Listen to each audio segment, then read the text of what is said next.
চ্যাপ্টারের একটা important question NEET আর JEE ফিজিক্সের জন্য খুবই গুরুত্বপূর্ণ। সেটা হচ্ছে একটা ফলক দেওয়া আছে, ফালগ্রাম দেওয়া আছে, ওর উপরে একটা তার আটকানো আছে এবং এইখানে একটা বল দিয়ে আমি আটকে রেখেছি। এই বলটা হচ্ছে এফ, আর এখানে F1 বল কাজ করছে। এবারে এইখান টোটাল তারটা ডিস্টেন্স দেওয়া আছে 2 মিটার, আর এইখান থেকে 50 সেমি ডিস্টেন্সে একটা ওয়্যার ঝুলানো আছে, হ্যাঁ, যার মানটা হচ্ছে 2 কেজি।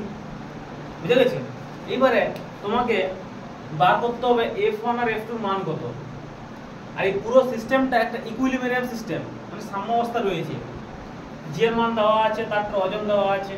তো এইসব প্রবলেমের ক্ষেত্রে আমাকে, যেহেতু এটা সাম্যাবস্থায় আছে, এর ক্ষেত্রে আমাকে একটা জিনিস মনে রাখতে হবে, টোটাল হচ্ছে মোমেন্ট অফ ফোর্সটা কি হয়, 0 হয়।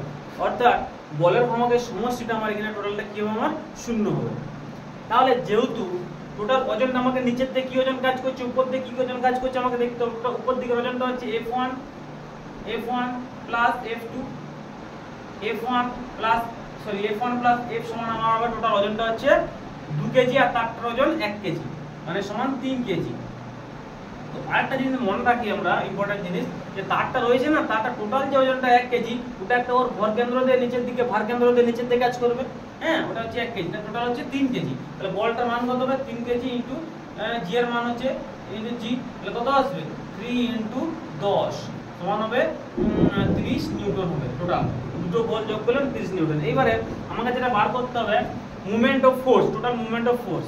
তাহলে আমি এই F1 বিন্দু সাপেক্ষে, এখানে এই বিন্দু সাপেক্ষে বিচার করব। তাহলে F1 কত হবে আমার, F1 ইনটু 0 হবে বল ইনটু দূরত্ব, হ্যাঁ। এটা এইবারে এই বলটা চলে যাবে এইখানে, এই বিন্দুতে, এইখানে বলটার মান কত, ভর এটা, আর জি এর মান 10, তাহলে বলটা যে 20 নিউটন। এটা ডাউনওয়ার্ড কাজ নিচের দিকে, অর্থাৎ ক্লকওয়াইজ আমার ঘূর্ণনটা হবে। তাহলে ক্লকওয়াইজ হলে কি হয়, আমার প্লাস হয়, মাইনাস হয়, মাইনাস দিলাম। এটা যে বলটা, এটা দূরত্ব কত, 50 সেমি, 50 সেমি মানে মিটারে কত বললো, কত 50/100। এই বলটা গেল। এবার এইখানে একটা বল কাজ করছে ভর কেন্দ্র, ভার কেন্দ্র দিয়ে, সেই বলটাও কত ক্লকওয়াইজ হচ্ছে আমার। ক্লকওয়াইজ হলে মানটা কত ধরতে হয়, বলের ভ্রামকটা মত কত ধরতে হয়, মাইনাস ধরতে হয়। আচ্ছা, মাইনাস ধরলাম, কত মানটা আমার, ভরটা হচ্ছে আমার 1 কেজি, কত আছে 1 কেজি। তাহলে বলের মানটা কত হবে, 1 × 10, আর দূরত্ব কত এখান থেকে 100 সেন্টিমিটার, মানে 1 মিটার, 1 মিটার হয়ে গেল।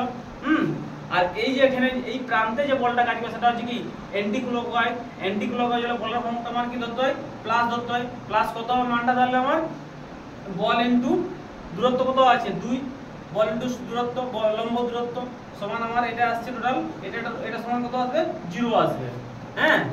এবারে এটা যদি আমি পুরো ক্যালকুলেশন করি, তাহলে আমার দাঁড়াচ্ছে এটা 0 হয়ে গেল, 0। এটা কত আসবে, 50 2 100, দুই দিকে গেল -10 আসছে, এটা কত আসছে -10, এটা কত +2f আসবে সমান 0। তাহলে f সমান আমার কত আসছে এখানে 20/2, মানে কত আসছে 10। তাহলে f সমান আমার আসছে 10। তাহলে f1 সমান অবভিয়াসলি টোটালটা ছিল কত, 30 ছিল, তাহলে f1 কত হবে, 30 - 10 মানে কত আসবে 20। তাহলে একটা 20 নিউটন আসছে, একটা 10 নিউটন আছে। ভেরি ইম্পর্টেন্ট কোশ্চেন সেটা।